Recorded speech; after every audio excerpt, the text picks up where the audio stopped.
Welcome to இன்ஃபிகேப் YouTube channel. இப்போ நம்ம மைக்ரோசாஃப்ட் கோர்ஸ் ஸ்டெப் பை ஸ்டெப்பாக பார்த்துட்டு வரோம்.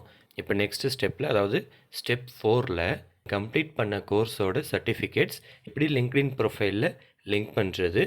அடுத்தது பார்த்திங்க அப்படின்னா, நீங்கள் கம்ப்ளீட் பண்ண கோர்ஸ் ஸ்டேட்டஸை மைக்ரோசாஃப்ட் ஃபார்ம்ஸில் எப்படி அப்டேட் பண்ணணும் அப்படிங்கிறத பார்க்கலாம். As usual LinkedIn learning app open பண்ணிக்கங்க. லிங்க்டின் லேர்னிங் ஆப் ஓப்பன் பண்ண உடனே கீழே இருக்கக்கூடிய மை லேர்னிங் கிளிக் பண்ணிக்கங்க. அதில் போன உடனே மை லைப்ரரியில் இன் ப்ராக்ரஸில் நீங்கள் இப்போ கரண்ட்டில் பார்த்துட்ருக்கக்கூடிய கோர்ஸ் இருக்கும். அது கீழே வந்தீங்க அப்படின்னா லேர்னிங் ஹிஸ்ட்ரின்னு இருக்கும். அங்கே நீங்கள் எத்தனை கோர்ஸ் கம்ப்ளீட் பண்ணீங்களோ அங்கே ஷோ ஆல் பக்கத்தில் ப்ராக்கெட்டில் இருக்கும். இப்போ இங்கே பார்த்தீங்க அப்படின்னா 4 கோர்ஸ் கம்ப்ளீட் பண்ணியிருக்கோம். அந்த ஷோ ஆல் கிளிக் பண்ணிக்கங்க. ஷோ ஆல் கிளிக் பண்ண உடனே நீங்கள் கம்ப்ளீட் பண்ண கோர்ஸ் எல்லாமே இதில் இருக்கும். ஒவ்வொரு கோர்ஸாக அங்கே மேலே 3 டாட் ஆப்ஷன் பட்டன் இருக்குது இல்லைங்களா, அதை கிளிக் பண்ணுங்கள். ஆப்ஷன் கிளிக் பண்ண உடனே இது மாதிரி கேட்கும். இதில் பார்த்தீங்க அப்படின்னா ஆட் டு ப்ரொஃபைல் இருக்கும், அதை கிளிக் பண்ணிவிடுங்க. அதை கிளிக் பண்ண உடனே இது மாதிரி கேட்கும். எகைன் கீழே இருக்கக்கூடிய ஆட் டு ப்ரொஃபைல் கிளிக் பண்ணிவிடுங்க. இப்படி கிளிக் பண்ண உடனே உங்கள் சர்டிஃபிகேட் பார்த்தீங்க அப்படின்னா லிங்க்டின் ப்ரொஃபைலில் லிங்க் ஆகிடும். இது பேக் வந்துட்டு இதே மாதிரி எல்லா சர்டிஃபிகேட்டையும் ஆட் டு ப்ரொஃபைல் கொடுத்து லிங்க் பண்ணிவிடுங்க. ஸோ இப்போ இந்த ப்ராசஸ் கம்ப்ளீட் பண்ணிவிட்டு வெளில வந்துட்டு லிங்க்டின் ப்ரொஃபைல்குள்ளே போங்க. இப்போது லிங்க்டின் ப்ரொஃபைல் ஓப்பன் பண்ணி உள்ளே போங்க.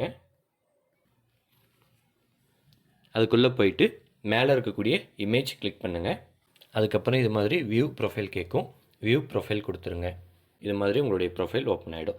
ஸ்க்ரோல் பண்ணி கீழே வந்தீங்க அப்படின்னா லைசன்சஸ் அண்ட் சர்டிஃபிகேஷன்ஸில் நீங்கள் ஆட் பண்ண கோர்ஸ்லாம் இருக்கும். இப்போ பார்த்தீங்கன்னா நான் 2 கோர்ஸ் மட்டும் ஆட் பண்ணியிருக்கேன்.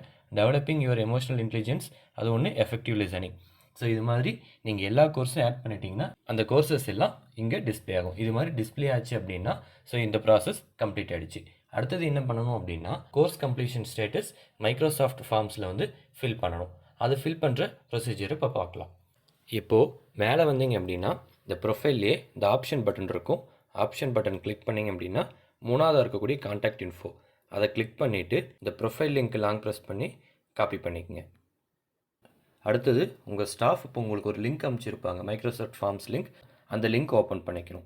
இப்போ உங்கள் ஸ்டாஃப் உங்களுக்கு அனுப்பிச்ச ஃபார்மோட லிங்க்கை ஓப்பன் பண்ணிட்டீங்கன்னா இந்த மாதிரி ஓப்பன் ஆகும். அதில் நேம் வந்து உங்களுடைய கேபிட்டல் லெட்டரில் உங்களுடைய நேம் ஸ்பேஸ் இனிஷியல் போட்டுருங்க. அடுத்தது யூனிவர்சிட்டி ரிஜிஸ்டர் நம்பர், உங்களுடைய ரிஜிஸ்டர் நம்பர். அப்புறம் என்எம்ஐடின்றது 32 டிஜிட் ஐடி இருக்கும். அது உங்கள் ஸ்டாஃப் கொடுப்பாங்க. அதே இதில் என்டர் பண்ணிவிடுங்க. இமெயில் ஐடி, லிங்க்டின் ப்ரொஃபைலில் என்ன மெயில் ஐடி க்ரியேட் பண்ணிங்களோ அந்த மெயில் ஐடி கொடுத்துருங்க. அடுத்தது கான்டாக்ட் நம்பர், அதுவும் வந்து கரெக்டாக கொடுத்துருங்க. அடுத்தது இப்போ நம்ம காப்பி பண்ண லிங்க்டின் ப்ரொஃபைல் ஐடியை இங்கே பேஸ்ட் பண்ணிவிடுங்க. அதுக்கு அடுத்தது choose the courses you have completed. இப்போ ஃபர்ஸ்ட்டு பார்த்தீங்க அப்படின்னா இந்த 10 கோர்ஸுமே கம்ப்ளீட் பண்ணியிருக்கணும். இப்போ இந்த 10 கோர்ஸும் கம்ப்ளீட் பண்ணி முடித்தாதான் இந்த ஃபார்ம் நீங்கள் அப்டேட் பண்ணணும். இப்போ இந்த 10ஐயும் செலக்ட் பண்ணிவிட்டு அடுத்தது நேம் ஆஃப் யூனிவர்சிட்டி, ஸோ எந்த யூனிவர்சிட்டியோ செலக்ட் பண்ணிவிட்டு அடுத்தது உங்களுடைய காலேஜ் செலக்ட் பண்ணிவிட்டு சப்மிட் கொடுத்துருங்க. ஸோ இது சப்மிட் பண்ணி முடித்தாதான் இந்த ப்ராசஸ் கம்ப்ளீட் ஆகிடுச்சு. ஸோ இதே மாதிரி பார்த்தீங்க அப்படின்னா கோர்ஸ் பை கோர்ஸ் கொடுத்துருப்பாங்க. இப்போ ஃபஸ்ட்டு 10 கோர்ஸ் கம்ப்ளீட் பண்ண சொல்லியிருப்பாங்க. அதே மாதிரி நிறைய கோர்சஸ் கொடுத்துட்டு அதுக்கான டெட்லைன் கொடுத்துருப்பாங்க. அந்த டெட்லைனுக்குள்ளே கோர்ஸ் கம்ப்ளீட் பண்ணிவிட்டு மைக்ரோசாஃப்ட் ஃபார்ம்ஸ் ஃபில் பண்ணிட்டீங்க அப்படின்னா ஸோ இந்த ப்ராசஸ் வந்து கம்ப்ளீட் ஆகும். உங்கள் ஸ்டாஃப் கொடுக்கக்கூடிய லிங்க்கு, உங்கள் ஸ்டாஃப் கொடுக்கக்கூடிய டேட்ஸ் கரெக்டாக ஃபாலோ பண்ணிவிட்டு கரெக்டாக கம்ப்ளீட் பண்ணிவிட்டு வந்தீங்கன்னா கோர்சஸ் வந்து கம்ப்ளீட் பண்ணிடலாம். இதோட மைக்ரோசாஃப்ட் கோர்ஸ் ப்ராசஸ் வீடியோ வந்து கம்ப்ளீட் ஆகிடுச்சு. ஸோ இப்போ உங்களுக்கு எல்லாமே தெளிவாக புரிஞ்சிருக்கும்னு நினைக்கிறேன்.